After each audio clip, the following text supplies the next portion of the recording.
We're so happy to have you all here to hear from and speak with Reverend Angel Kyodo Williams. We also have Stand.earth's ED, Todd Polya here. I'm Ann from Stand.earth. I'm going to take you just through a couple quick logistics things and then get out of your way so we can get into the good stuff.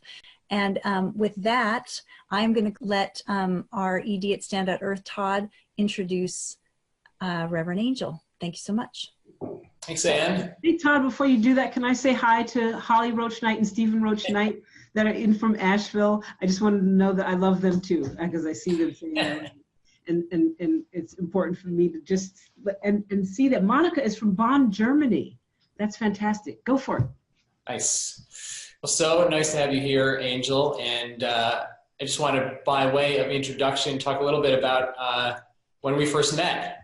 So this goes back 15 years, something like that, 14 years, something along those lines at the Rockwood Art of Leadership training.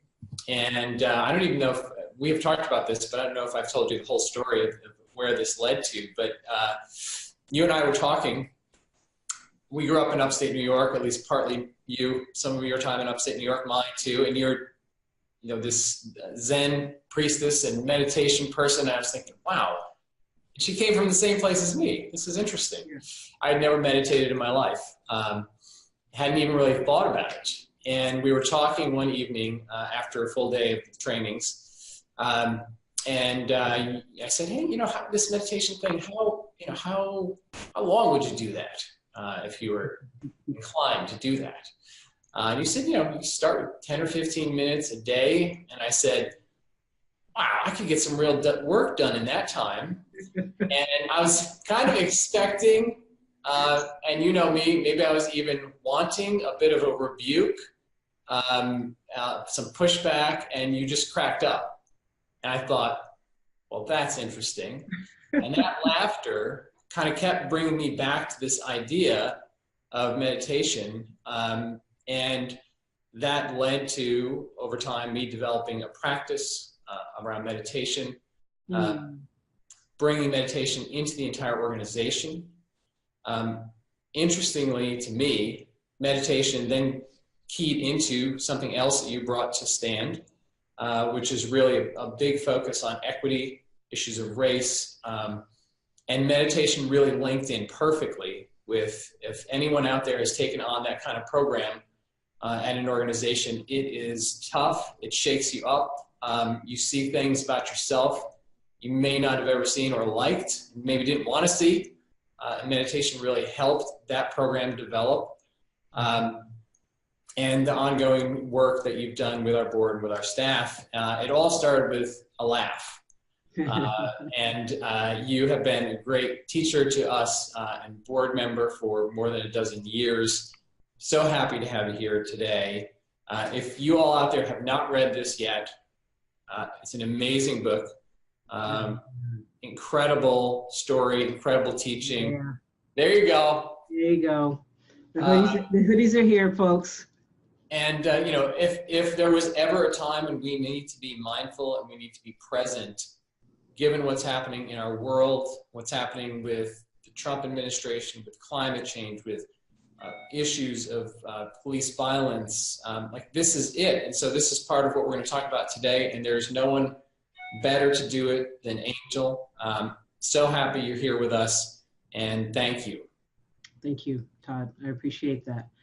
And I just want to start off by saying that I really appreciate the work that you have done, and particularly the lean in, which is, you know, I of course believe in environmental work, and as most of us, we know that in the US in particular, the environmental movement is overwhelmingly white, is represented by overwhelmingly white voices, even though that's not true in the global community in terms of environmental work.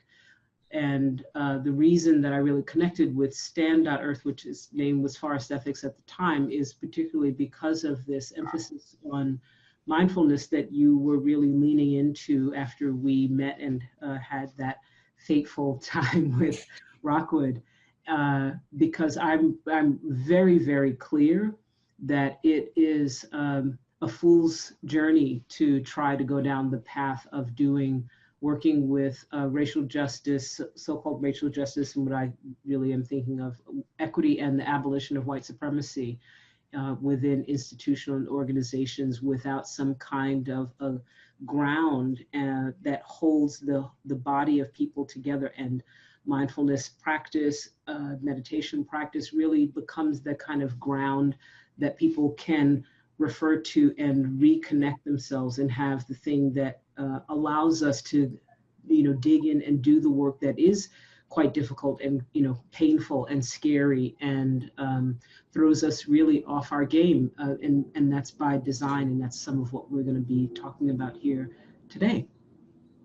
Great. And Angel, one thing before we get into some of the issues of oppression and dealing with the world that we are experiencing today, one of the things that you have talked about in the past with our team, as well as one-on-one, is this idea around meditation and liberation, right? And as far as being free from your patterns, from your reactions, one of my favorite sayings is, "Don't believe everything you think." And our minds work in very strange ways at times. Our minds are kind of set up to make sure no predator is going to kill us, and now we're in a completely different society where that sort of reactive mechanism is really out of place and does a lot of damage. And how, if you could just speak a little bit to how meditation, mindfulness relates to that part of our brain that just wants to instantly react, and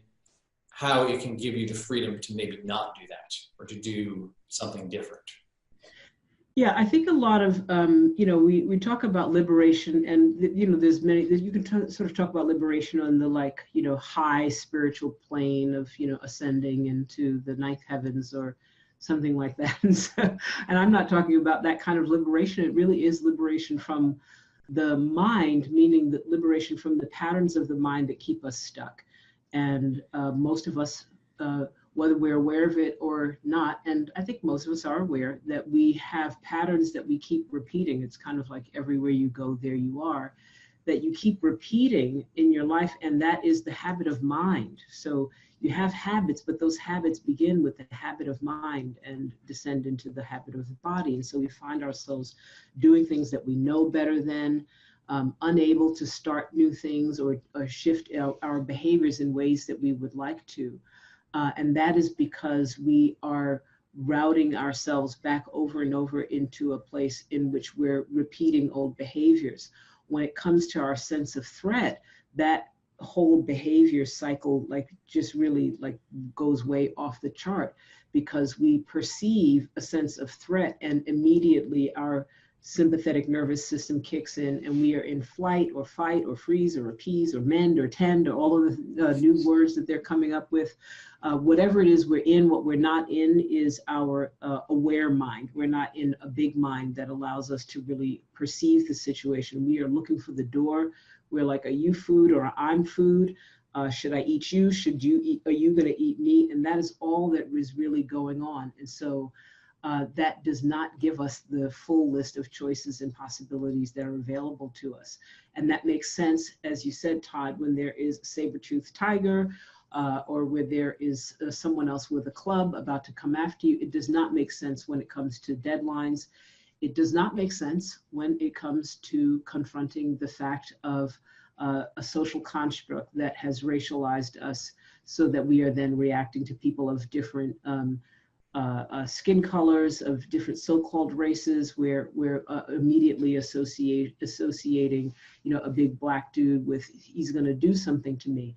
We've kind of, in the social construct of white supremacy and fear-based culture, we've layered that old brain, we've added a veneer of a social construct that connects that old brain with this sense of fear and concern of something, that there are some people that are different from us, that are out there, or that are like that are going to do something horrible and terrible to us. And so we're reacting in many of the same ways in that fear pattern of this is a saber-toothed tiger.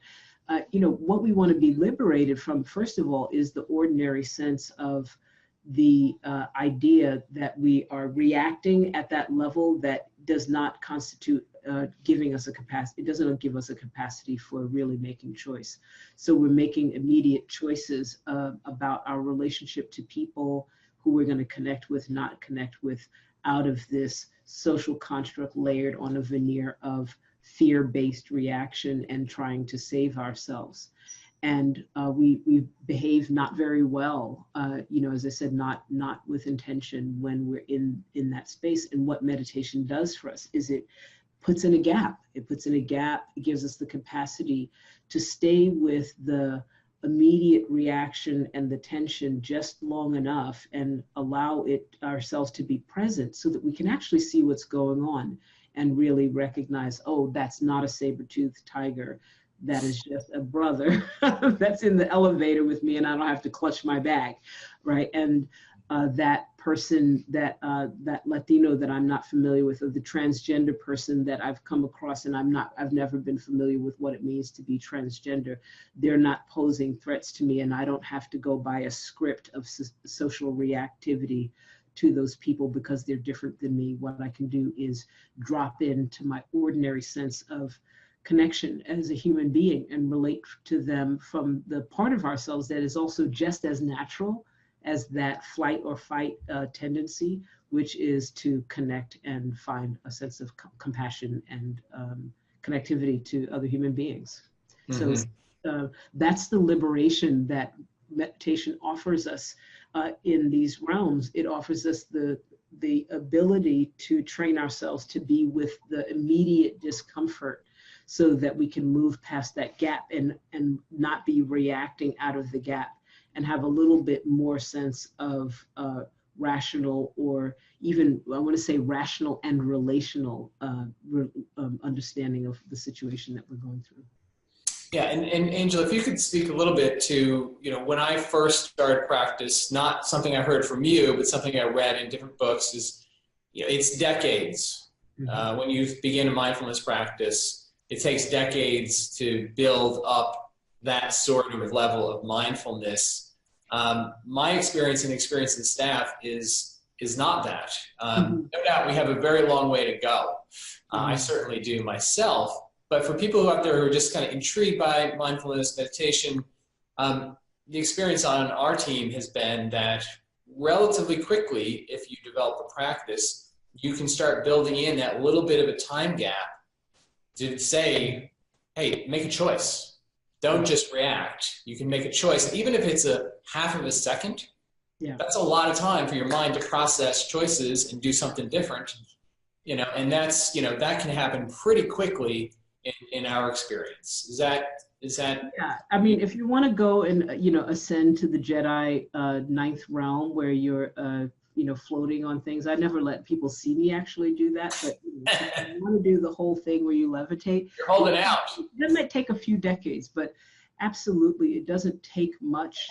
It does take consistency, but it doesn't take a lot of time in terms of years in order just to develop enough of a gap in order for you to have a little bit more sanity. So it's worth putting in some of the effort.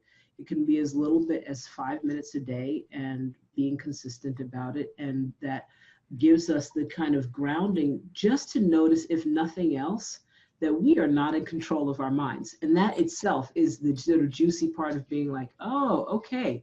And that's, you can get enough sense of curiosity about what is this mind doing if when I'm trying to sit still and just let it like hang out and it's going nuts and, you know, all sorts of like sex thoughts and food thoughts and, you know, fears and anxieties and things from the past and rolling into the future. If all of that is happening when I'm paying attention, what is it doing and what kind of havoc is it wreaking on me when I'm not actually paying attention to what my mind is doing? And so we can just build curiosity. That doesn't take very long. You can figure that out in a session or two and realize your mind is doing stuff and it has control of the driver's seat of your inner life. And if you want to get back in the seat with that, in terms of driving your own inner life, it might make sense to get in a relationship with your mind. So that's the way that I think about it. You don't have to have a big idea that you want to become a meditator. You just have a little bit of curiosity. Notice that you're not in you're actually generally not in control of your thoughts and the ways that your mind is operating and reacting. And then you can make a decision whether you would like to be in a little bit more control or not. It's really as simple as that. Yeah, well, one of the things that we have done at Stand is ask people to do 5 minutes a day for 7 days straight and see what you think.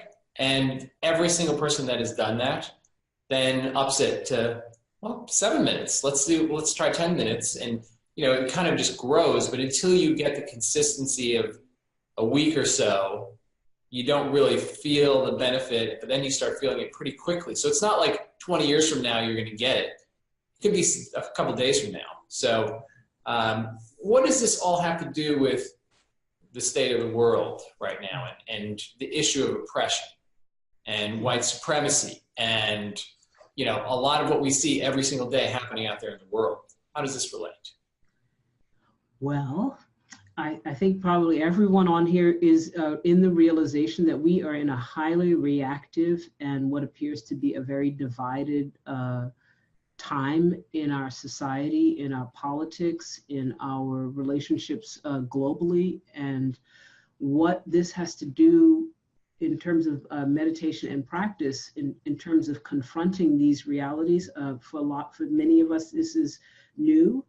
Where we're sort of astonished by the state of our government, that our government would behave this way, that our states, that there's such overt white nationalism, that there's such overt white supremacy. For many of us, this is not new at all, and we're kind of sitting there going, I told you so. So there's a little bit of like, really? You actually thought that, you know, this was a democracy in the sense that things could not just flip in this way, that we could very easily border on, you know, the edge of fascism and autocracy and aristocracies, and that's where we are. So even amongst those of us that agree that what's happening in the, you know, presidential administration is a nightmare, we're even amongst ourselves in disagreement and division over the truth of, like, this is what it's been for many of us always from the inception of this country. Or from the times at which we as immigrants and peoples that migrated to this country, forced migration, or those of us that are indigenous to the country, to this land, and had the country form itself on top of our you know, ancestors' homes, ancestral homes, have understood this government to always be this, and it's just unveiled. And so there's lots of ways in which we're experiencing a sense of confusion, division, incredulousness. It brings up a lot of anxiety. It brings a lot of fear, you know, even for those of us that knew that the government was like this and dealt in these kinds of modalities. It's definitely more anxiety producing to have it so naked and raw. Mm. For those of us that lived in the bubble of, you know, nice, polite white society that are freaked out and saying, I can't believe this is my government, that's anxiety producing. To look up and be, you know, in your late 20s or 30s or 40s, 50s or 60s and realize that you have been living in a dreamland, in a facade, in a bubble. This is not an anomaly. This is what this country has been. Most of it has been veiled. And so we're in this moment of contention, and we're in this moment of contention really on a global scale.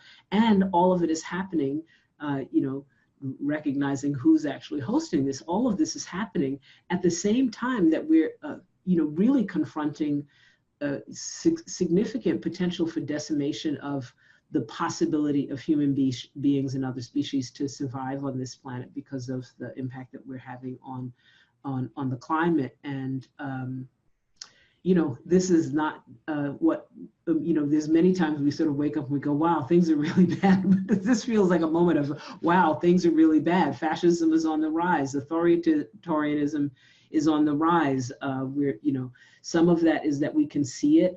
You know, shooting Black people in the street is on the rise. Some of that is that we have social media, we can see it, but it really doesn't matter. The reason that we're confronted with it And whether it's been true or not true, the fact is that is what we are confronted with it, and we're feeling pain from all sorts of directions. We're feeling confusion. We're feeling confrontation with Uncle Bob, who is a Trump fan and is walking around with his "Make America Great Again," hat on. We are really confronted. And so we are literally confronting oppression both within the relationships that we have, in which we are seeing at every level our government, government at the federal level, government at the state level, communities that we didn't expect to behave in certain ways, families that we kind of tried to make it go away or disappear, relationships with people that we have in our own life that we love, and then we're recognizing that they come from families or are part of families or communities that are exhibiting these behaviors and becoming more and more overtly aggressive out of whatever fear and anxiety they're into. We are really confronted, and we're confronting oppression in its most naked and raw forms. Me Too, the judge situation, and like, who's surprised by that? All of these things are both wow, who's surprised by that? And you can kind of get numb and say, like, what's the big deal? And we're human beings, and at the end of the day, we are not really designed to take in this amount of confusion, conflict at the same time, from multiple levels and multiple layers of our lives, multiple strata in society all at once. And so at the very least, what meditation can offer us and what a practice can do for us at this time is just, if we let it, and we create a little bit of space for it, is just give us an opportunity to sit with the truth of we're in overwhelm, and that there is a lot going on, and that whatever thing you're telling yourself that this should be normal and you should be okay, and whatever feelings you're having in which you don't feel okay, when you sit and you have a practice, it allows you to integrate the fact that actually you're not feeling okay, and that is actually a sign of humanity. It is a sign of a living, beating heart that is designed to kind of cope with some ordinary things, but what we're confronted with now is a lot. And so just that alone, being able to have a practice that gives you the space, 5 minutes a day, 7 days, try it out, that gives you the space to just be in the truth of, to sit in confrontation, right, with the truth of, like, this is a lot. This is a lot. And I feel overwhelmed. I feel maybe near tears at times.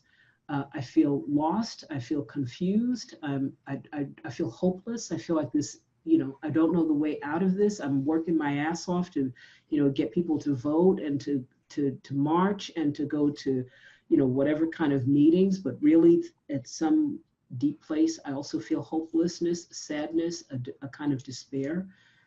Is really, really important. I can't emphasize this enough. It's really important for us to actually, before we get to any idea about what it is we're supposed to do out there, and start charging into, like, action and what we should start, taking care of out there. We really, if we want to be sane at all and not just contributing to more of the, the significant cost that this is taking on, our souls, our beings, our spirits, that we actually have to allow ourselves to be in the truth of, this is a lot. It's taking a toll on me, and I can just be with it. Often we're afraid to do that because we're afraid it's going to take us out, and that's one of the powers of meditation, is that we realize we are bigger containers, but we're only big containers when we actually allow ourselves to rest and become a container for the truth of our reality.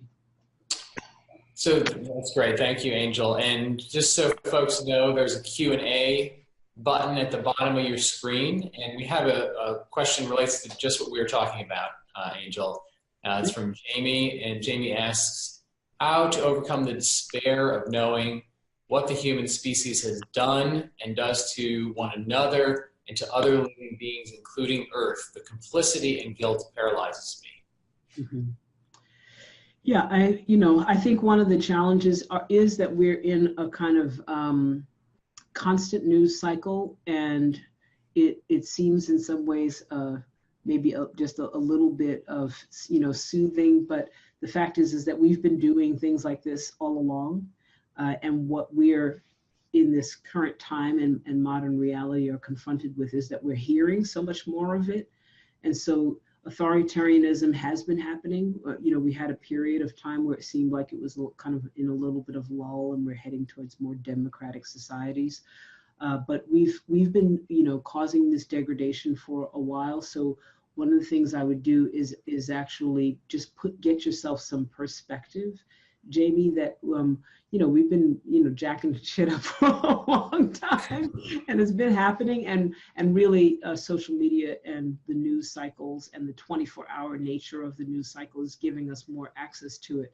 So you know, we're all hearing it from everywhere. Turn off the news, the notification, give yourself a tech break, give yourself a screen break, give yourself an incoming break, just so that your own system can can integrate and catch up with the amount of incoming. That itself will give you a little bit more spaciousness in order to not make your despair go away, but actually allow it to integrate. The human body is an amazing, amazing, you know, development of whoever, whatever, you know, the creator of your understanding is, or evolution, however it is that you hold that. We are phenomenal.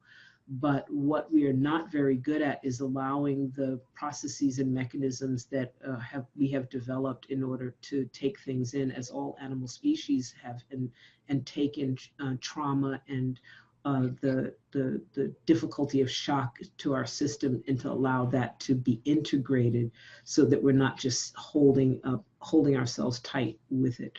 So give yourself a break from those things. Get some perspective that, in fact, we've been colluding in it for a long time. We are actually in many ways a turning point in which our awareness of wakes us up a little bit.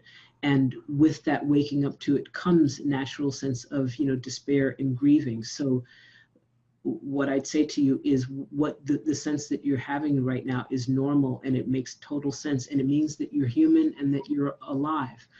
But letting it make you enter into a state of freeze is about you haven't given yourself time to integrate it. And so I'd say get a tech break, screen break, all of those things. Do a little sitting practice. You don't have to do anything special. Just allow yourself to feel, and your body will take care of you in terms of taking that in. It's not going to solve things, but it's going to increase your capacity and your resilience in terms of being able to confront the truth as it is. Great. And there's a follow-up from Michaela, who says, so can you say a little more about, you are the container for the truth of our reality? So what does that mean? Yeah, it means that, you know, we're not designed, so as I said, we're not designed for the amount of incoming we have, but we have marvelous systems for integrating the incoming. And part of the sense of overwhelm that we experience is because we don't let our system work, our physiological and biological capacities work to integrate what is going on, and actually find a place for it to, like, be able to settle in.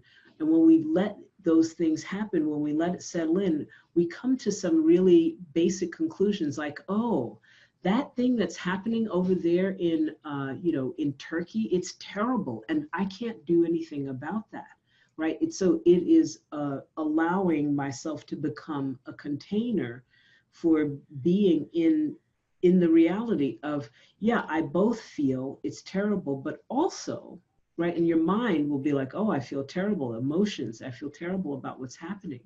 But if you don't let it integrate, it never gets to the place where it, I want to say, resolves or integrates into, I feel terrible, and there's nothing that I can do about that.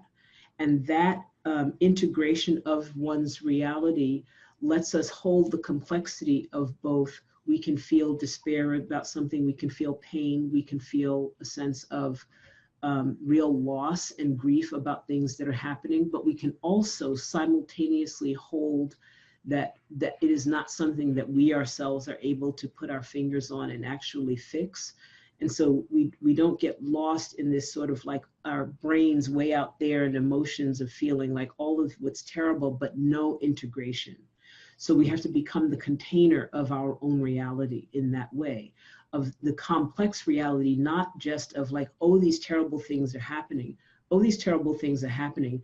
I feel such a way, such a sense of despair, etc., about these terrible things happening. I cannot solve everything.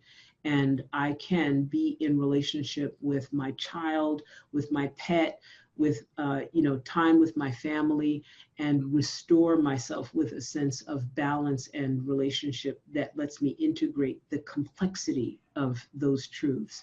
When we feel overwhelmed, it has very much to do with we don't have a sense of balance of the things that are pulling us away from ourselves because we're not giving ourselves enough attention or time to also drop back into like this current time. So it's like we're out here somewhere. We're sort of like leaned way out here into the this is happening and that's happening, but there's nothing that drops us back in and says, and I am loved. I have a home to go to.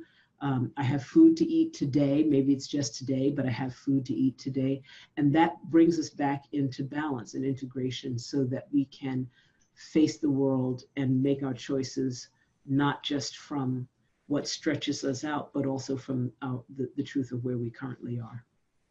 It sounds to me like what part of what you're saying, Angel, is the other side of that coin is being, not getting sucked into the despair of so many things happening out there, but also then knowing and deciding what you can have impact on. And this is sort of one of those intersection points between mindfulness, meditation, and activism. And you can be more discerning about, all right, well, here's something in my home, my community, my state, I can impact. Yeah, you can be in despair about the things and you can feel, terrible about the things that are happening, but you can also root yourself in the truth of your own love and what matters to you that you can have an impact on and what you can touch. And that is the way in which we bring ourselves back into reality of like this human capacity right here. That stuff is happening. It's really awful. It's really big. And I'm not going to solve it by myself. What I can touch, though, allows me to touch into the suffering that is happening everywhere. It sounds like maybe that sounds like a little woo-woo if I just handle the things that are in front of me, I'm really connecting to the things, but that is how it happens. Each of us touch the things that we can have an impact on. We're at different levels, different places, different scales, different roles and positions. And when we do that, when we allow ourselves to do the work that we can do, that we have capacity for, that we have real ability to impact, and to be discerning about that, it puts us back in touch and back into a good relationship with ourselves as members of an entire human family in which we are all being impacted, and simultaneously each of us has roles that we can take up. And if we do those roles, if we do them the way that we're supposed to, and what we within our own capacity, that it begins to take care of itself. It's when we're out of balance, stuck in the mode of there's all this terrible thing happening there, I can't do anything about it, and so now I'm just frozen. Mm-hmm. Now you're also not taking care of and being in relationship with your immediate family needs, your own self-care needs, what's happening for you in your immediate life, right? It's like, hey, something horrible is happening out there, but your mom needs some help. Something horrible is happening out there, but you can work with the friction that's going on in your workplace and see if you can like reduce the amount of everyday microaggressions that are happening that is making it difficult for everybody to do the work that they're doing collectively as an organization. Yeah. Great. And we have a really good question from Shri, who, a lot of people on the webcast with us are people who follow you and people who follow Stand. So people who, and including a lot of people who work on the issues of the day. And Shri's question is, how do you move through or be with the oppression that happens in anti-oppression or social justice spaces. Yeah, this is like where we called this webinar, the subtitle was How to Practice and How Not to Practice. We talked a little bit about how to practice, right? And how not to practice. Folks, we have to remember that no matter where we are in our locations, no matter what bodies we are inhabiting, we have all been, if we have been in this country for any period of time and grow up in westernized mindset, that we have all been drawn into, deeply embedded within, and inculcated inside of a culture of dominance. And so we are acting out this very same forms of dominance. Maybe we wouldn't call it white supremacy if we're in brown or black bodies. We wouldn't call it patriarchy if we're in women's bodies, but we're all acting out our particular forms of dominance because that's what we were spoon-fed.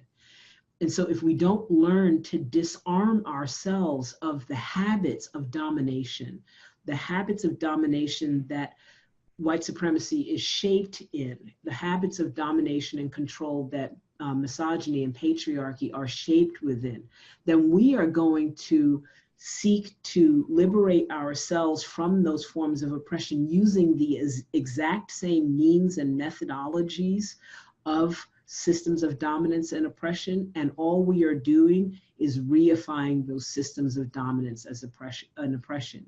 Mm-hmm. We will think we're not reifying white supremacy, but we're reifying domination, and white supremacy thrives off of domination and oppression. So we ourselves have to first, and I want to say first and simultaneously, it's never highly linear, but it's really important to situate yourself in the sense of, first I need to figure out how to disarm myself, right? I have to be able to, and this is where mindfulness again comes in and practice comes in. It means being able to slow yourself down to really recognize like, oh, I want to go tell this person about their microaggression, and the way that I want to do it is by like aggressively wrestling them and getting them under control. You can't do that, and you're going to be, sent out of this organization or this group or this gathering that we're having or this, community that we have formed in order to confront oppression.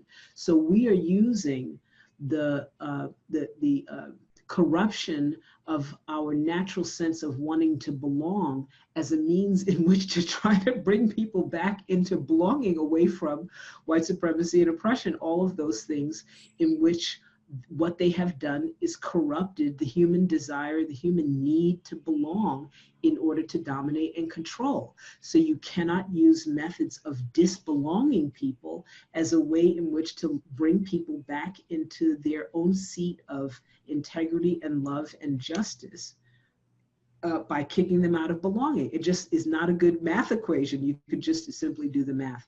So how not to practice is to not use the tools of oppression in order to liberate ourselves from oppression. And that is not an easy order. And I know that asks a lot of us because it's like in our blood, it's in everything about the way you do it. If everybody just took a moment and think about your life and think about your relationships in which you have, as you understand it, some level of power over someone. It could be your children, it could be in your workplace, you're a supervisor, and think about the ways in which you have an impulse to dominate, right? Just reflect on the impulse to approach situations by dominating and controlling. I don't mean doing things that come out of love where you say, really, you need to, like, don't cross the street, you're going to get hit by a car, but rather that don't cross the street becomes an aggressive snatching back. I told you not to cross the street. Or, you want somebody to, attend to their work and do things in a way that that aligns with the work. But what you're really doing is expressing your own sense of, you're going to embarrass me if you do it this way. So we have a lot of this domination and control that is inscribed into our brains and our own habit patterns.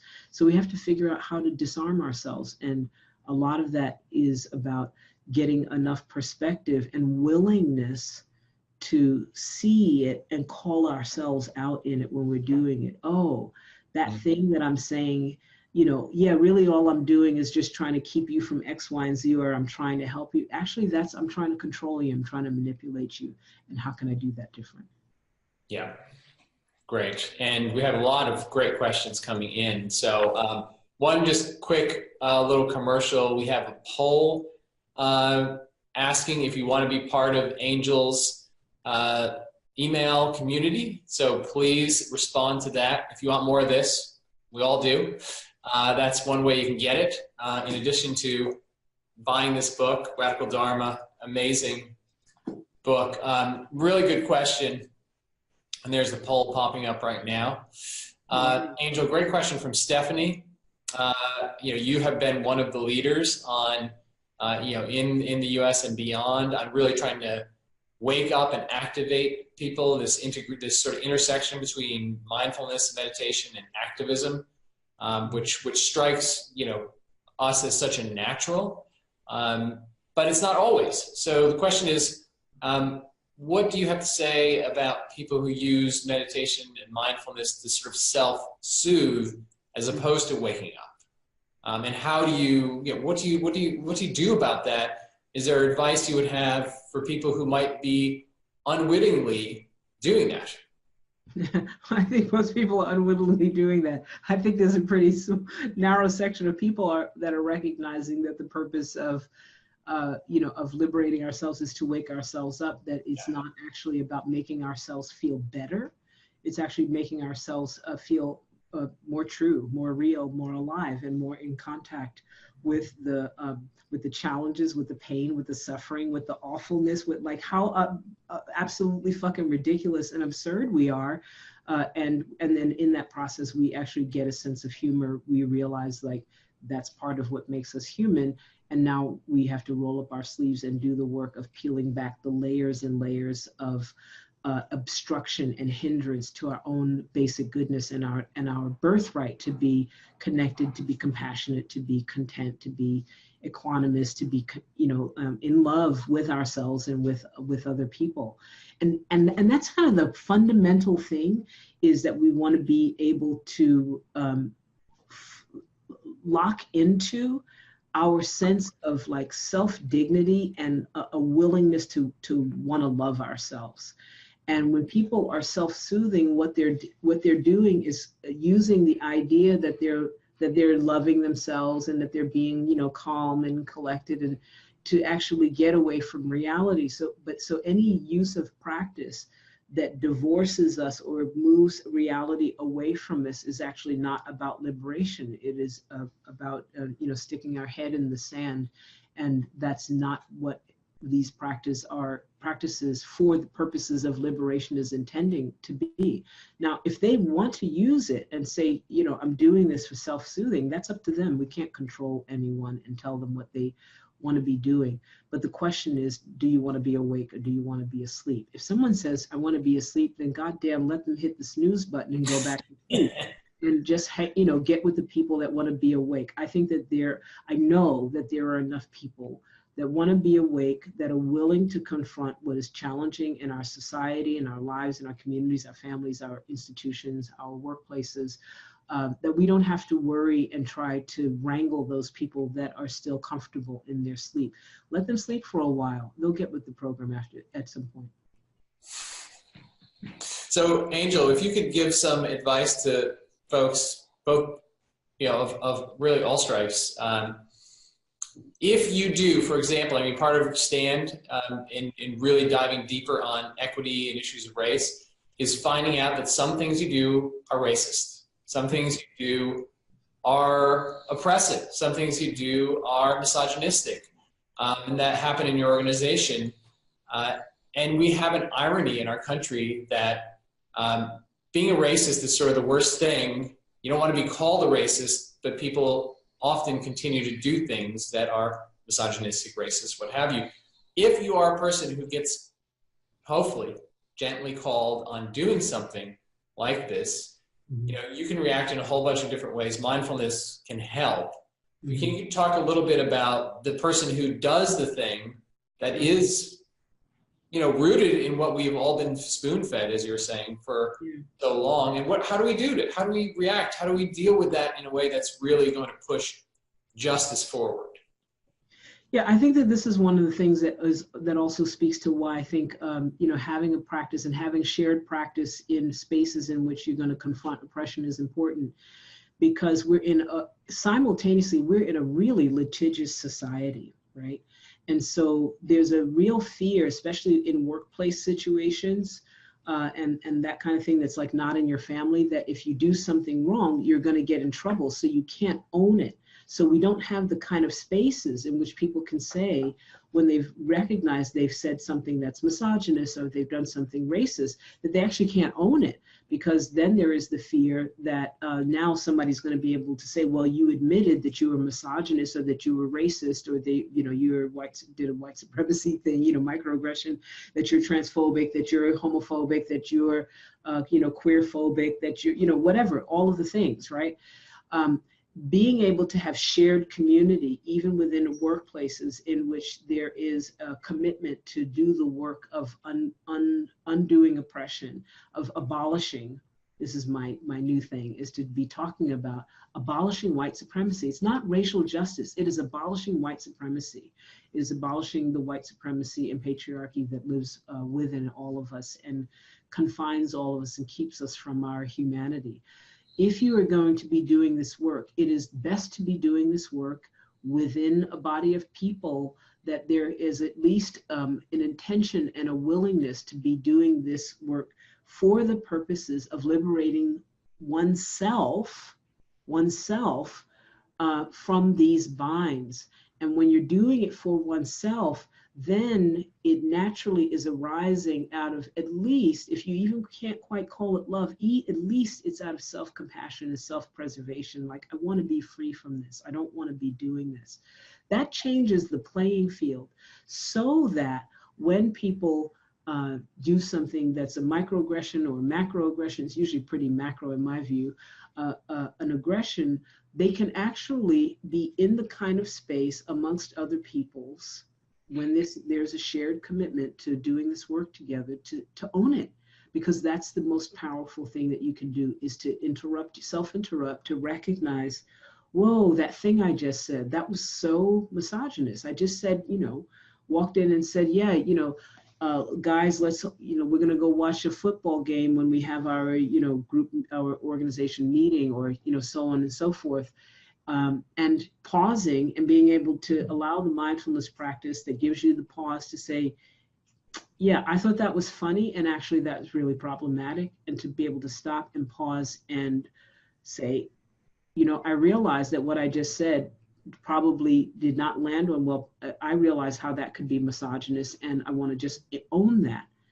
And then we are in an entirely different playing field in which we are creating safety, right, relative safety, for the possibility of people being able to own this is why we call radical dharma, the whole truth, the complete truth of themselves in all of their complexity.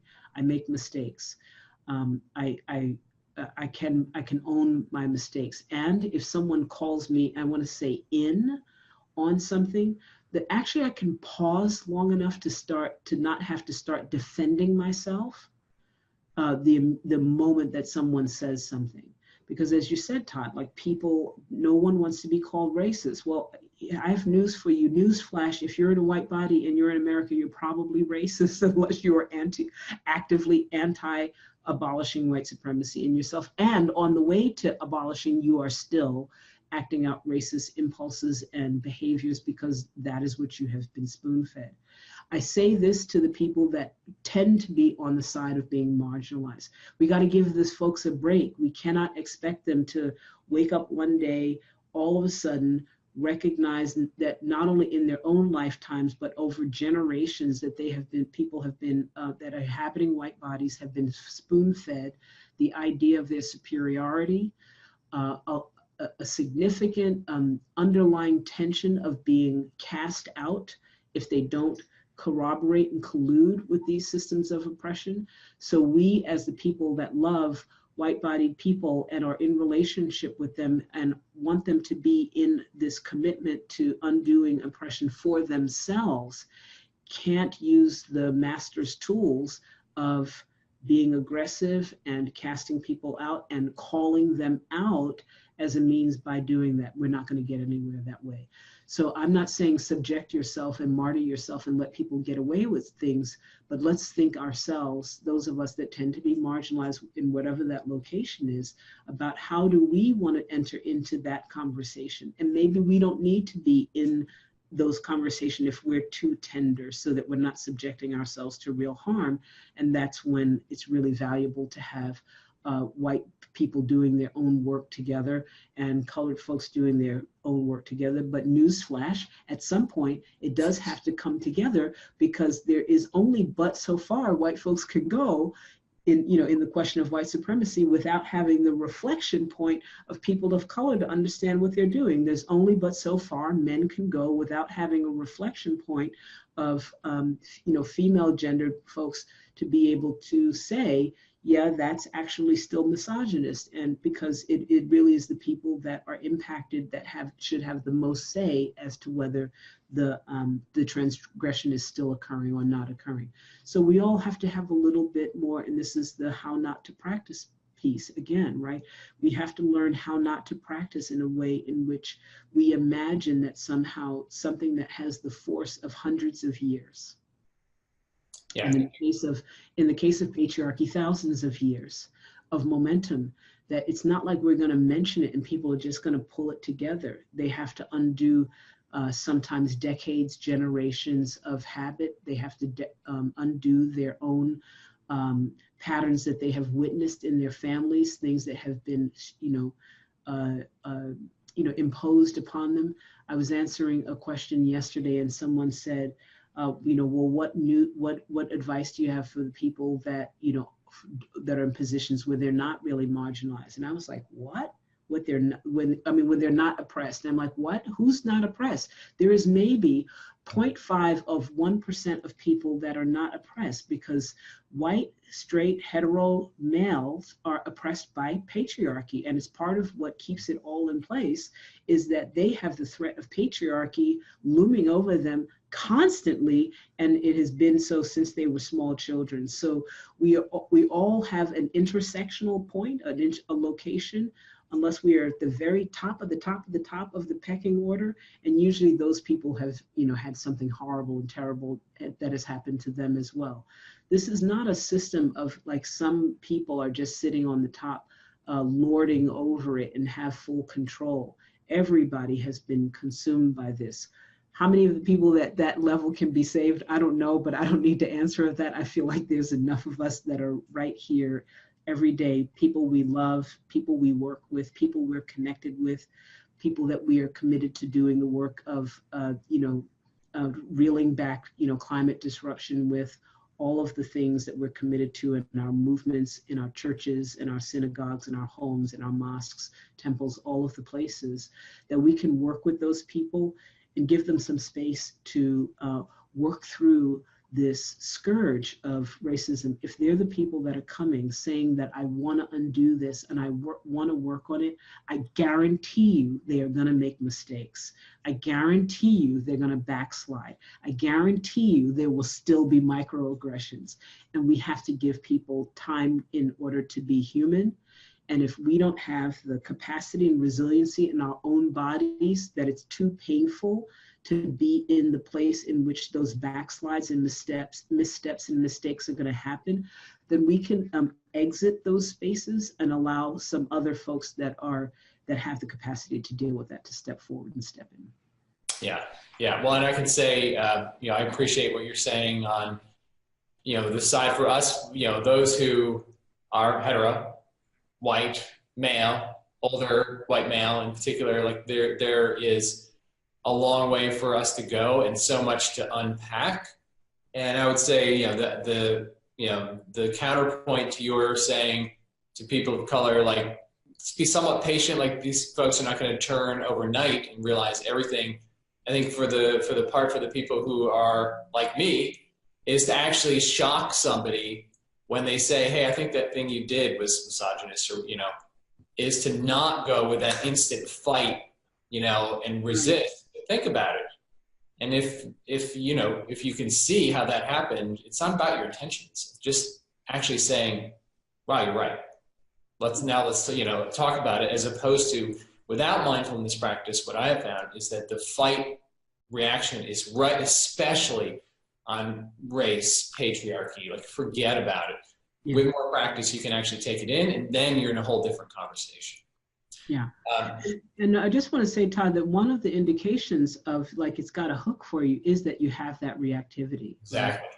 So, you know, even though we have this old brain that reacts to threat, you know, in this like sudden, you know, way that, like, oh my God, something's going to happen, and now I'm going into reaction. We don't just sit there when something comes along. If a bird comes along, we don't have that response.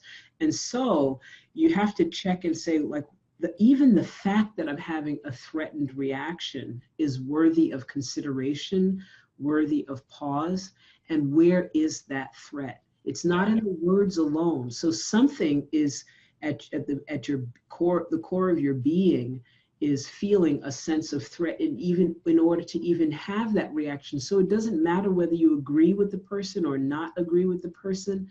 The fact of your own reactivity is worthy of pause and attention, and just looking into, maybe my brain says that I don't agree, but why do I feel such a rush of threat? Why am I, you know, feeling such a flush of anger? It's not merely having the words. You know, Todd, if I sat there and told you right now, yeah, you know, you're wearing a dress. You are wearing a dress, aren't you? Right. You're not suddenly going into sudden reactivity because you're clear that you're not wearing a dress. Yeah. Right. And there's many things that I could say to you that you wouldn't have any kind of reaction to, even no matter how absurd or, you know, how rude or whatever they may be. It's only when our internal system that's always on the hunt and scanning for threat recognizes something as a threat that it has that reaction. So that itself, so we don't have to partition out, do you agree or not agree? Notice that you have a sense of threat, and that's worthy.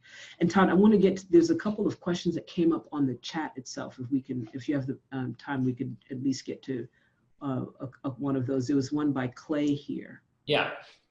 You want me to read that out? Yeah, do you see that? Yeah, I see it. Power, the misuse and abuse of, seems like a common thread of patriarchy, white supremacy, heteronormativity, and transphobia.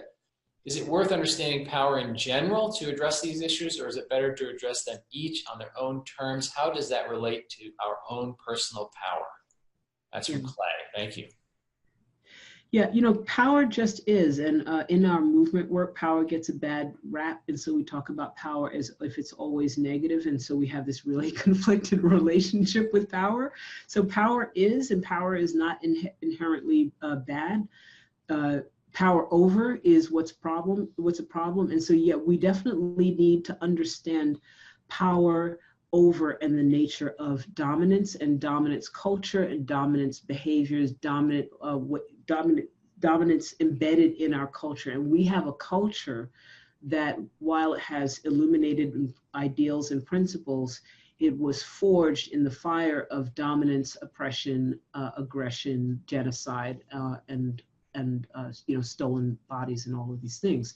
And so there's real conflict that exists in all of our movement work, to this, even that is a mirror image of the conflict of someone writing down the words, all men are created equal, when they had no intention of including not only women, but also had no intention of including, you know, men in Black bodies, or, you know, Asian men, or indigenous men, or any kind of thing. So conflict is sort of like embedded very deeply in our culture, and particularly conflict around power. So we really have to think about power in terms of its expression as dominance, power, impulse to control, to manipulate. And then we can more acutely have a sense of how it then expresses itself around the in the guise of white supremacy, in which that power is is sought after on behalf of peoples that are in white bodies, right? So that there's this whole system and ideology that's operating in the backdrop, and its purpose is to maintain power over, right? Power over people, power over resources, for white peoples, to set them as a standard and model, for the rest of the people in the world. So it's incredibly important, actually, to understand power. I don't think you can understand white supremacy without understanding power. I don't think you understand patriarchy and heteronormativity without understanding power, that all of them ultimately are about domination and about maintaining control over other peoples. Mm. So speaking of racial justice and white supremacy, Jennifer asked why the distinction, which is something you and I have talked about before. I thought it would be worth, maybe we do a couple of more questions. Yeah. We're about 10 minutes over, but there's so many questions being asked. Let's do a couple more. If you're what is the question, the distinction between racial justice and white supremacy? Yeah, what's the difference? Yeah, I think that the difference is, like, over time I've really come to feel that we have a lot of language. We've developed the language of dismantling oppression and working with oppression inside of the forge of domination culture and white supremacy. And so even the language that we've developed tends to, and the methodologies we've developed tend to reify that power. And so when we say racial justice, implied in racial justice is there's someone that sits at the standard, right, that has the capacity to deliver justice to someone else. And that actually reifies the power. It centers power someplace else. And that's going back to Clay's question. That's why it's really important to understand power. As I came to understand power and really consider power and the way that it works, I realized a lot of the ways that we talk about things keeps centering power back to someone, whether expressed or implied. And so when we say racial justice, there is no racial, when we say racial injustices, we're never ever talking about white people when we talk about racial injustice, right? So we're always implying that the people that are in the unjust state are people of color, indigenous peoples, Asian folks, all of that. Therefore, white people can never experience racial injustice because they sit at the center of everything. And so racial injustice recenters white people at the center of everything. It's very subtle. And I'm not saying that white people made that phrase up, but I'm saying that the phrase implies that there is a center in which justice stands and everybody else sits in the rest of the spaces of potential injustice. And so I just don't use the phrase anymore. And I think that what happens is racial injustice is a symptom of white supremacy. So the operator, the disease, the sociopathy is white supremacy, right? That is the actual disease, is this ideology that is often, entirely embedded, that white people are the model of society, that they sit at the center of all things, that they deserve and they have a legitimate right to command power and resources and really to dominate the conversation and narrate what it is that any of us talk about. So I'm working to abolish the language of white supremacy and centering power back with white bodies and white peoples out of my own language. And I think racial justice is one of those things. I think it's inadvertent. I'm not pointing any fingers of blame. And I think it's part of how we evolve.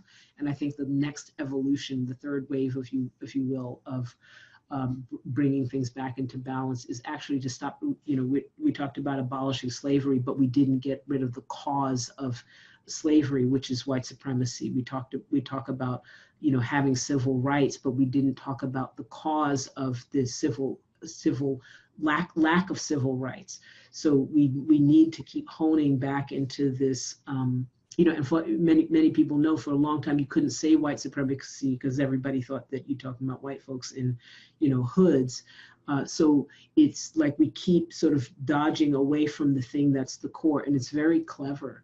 So I think that if we keep going back to white supremacy, many well-intended white folks have to live with the discomfort of even saying white supremacy. Those of us have relationships with white folks that we love, have to live with the discomfort of calling it out as white supremacy. But I do believe that that is the disease and the illness that has us all caught up here, and we need to talk about that, and we need to work on abolishing that. Awesome. Thank you, Angel. And we had hoped to do this for about an hour. That's about quarter after. We've had so many questions. There's more questions to answer. Do you want to answer some more questions? Do you want to wrap it up? Like, what would be the best way? Just take a question or two. There's a question about patriarchy in the Bible as a way to approach people who are Jewish, Christian, Muslim. I want to say good luck with that, Margaret. Yes, there is so much patriarchy. Period. You know, we're in a different time, and when people get caught in their religious text and are not dealing with the fact that those texts were spelled out and named by other human beings in the time that they were in, and therefore they expressed the context that they were in. They were in context, and we've been in the context of patriarchy for thousands of years, and we're not allowing ourselves to be flexible and working with the essence of our sacred texts and our sacred learning enough to know that just because they had patriarchy then, we don't need to reimpose patriarchy into our understanding of our sacred and divine paths today. You know, we'll just be lost. And so it's really the difference of being fundamentalist, right, and trying to hold on to the text as they are, rather than digging into the essence and really saying, like, not what would Jesus do then, right, or what would, you know, the patriarchs do then, but what would they do today? These enlightened people that recognize the you know, the essential equality of women. And I think if they had to write it today, it would be different. And so that's what we need. That's the way in which we need to look at our sacred text, is what would that mean today, not what would it mean just then. Mm. Great. And Angel, as far as for people out there who want more of this, what's coming up for you? Where can they find you? KyodoWilliams.com, obviously. Yeah. I am hiding. I'm gonna head off to Amsterdam. There's a film festival that I'm doing. There's a film that inadvertently ended up with me being a big chunk of it, called Resilience. It's a Dutch film. I hope to get it to come back here in the States, and so I'm gonna head off there. But absolutely, I can be found at angelkyodowilliams.com. I have an events page. There's a few Radical Dharma conversations and circles that are coming up here on the West Coast. Portland and Seattle are coming up in October and November and December. And then there's just going to be an explosion of things that are happening, that we're planning, Radical Dharma camps. I'm really turning the full thrust of my attention to the work of Radical Dharma, and sharing what we call the RD5, which is the framework of Radical Dharma, which is fantastic. And it's a way in which you can apply the principles, much of which I've been talking about here, to your own organization, to your community, to your reading groups, to your Sangha, those of you know what I mean, to your synagogue, to your temple, to systems of government, and really begin to rework the way in which we are thinking about power. Somebody talked about a great resource called the Power Manual by Cindy Suarez, I think it is, that is written up here. Definitely go and get that. You know, it feels like it's a lot to do. And I think that we're on a tremendous path. It's moving much faster. If we just keep remembering that there's hundreds of years of momentum, and we had 50 years since the Civil Rights Movement, which we're kind of filling out the way that that worked. And we know that we just need to go a level deeper.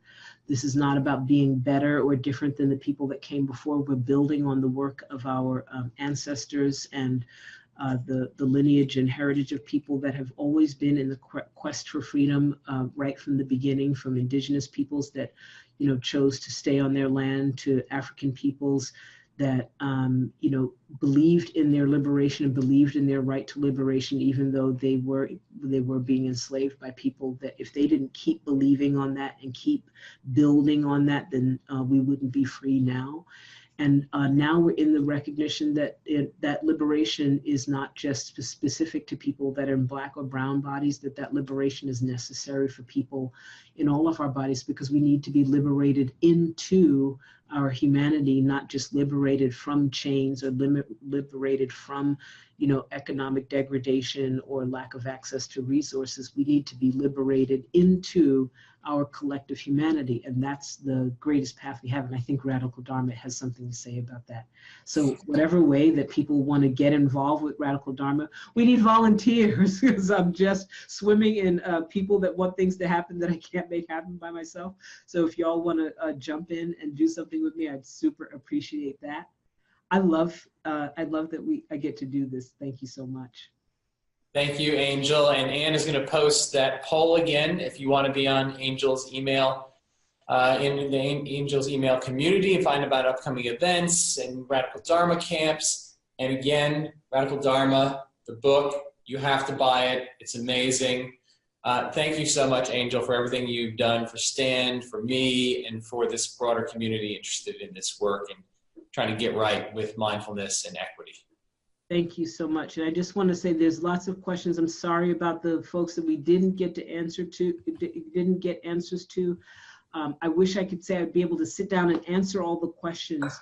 But if you could leave the questions that you have, I'll see if we can lump a few of them, at least a few of them together. Make sure you're signed up to get the replay of the link, and post some of we'll try to post some of the answers to the questions back into email or into the Facebook thing. I'm not sure which thing we're doing now. But I really, really appreciate you all being here and taking the time.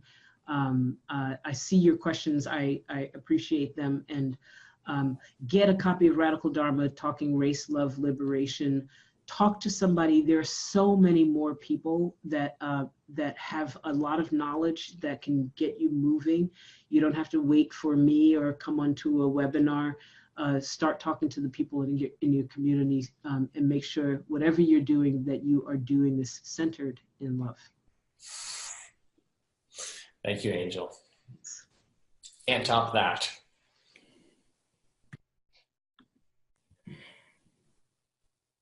All right, this is Anne. I'm going to wind us down, and I just want to say I found out that if I launched the poll again, it was going to delete all the earlier results. So we don't want to do that. But when I send everyone the link to the recording, I will remind you about how to get onto Angel's email list and of her website. And Reverend Angel, thank you so much for today and for doing these webcasts with us as you do, so we can keep learning and evolving. And thanks for all the participants for being here. Thanks for Todd for facilitating. Yes, thank you very much. And please do go to our website. There is questions. Go to my website, and I'll make sure that whatever questions that you're asking about Radical Dharma, I'll definitely get to those questions that if you come to the website and ask there. Thank you again.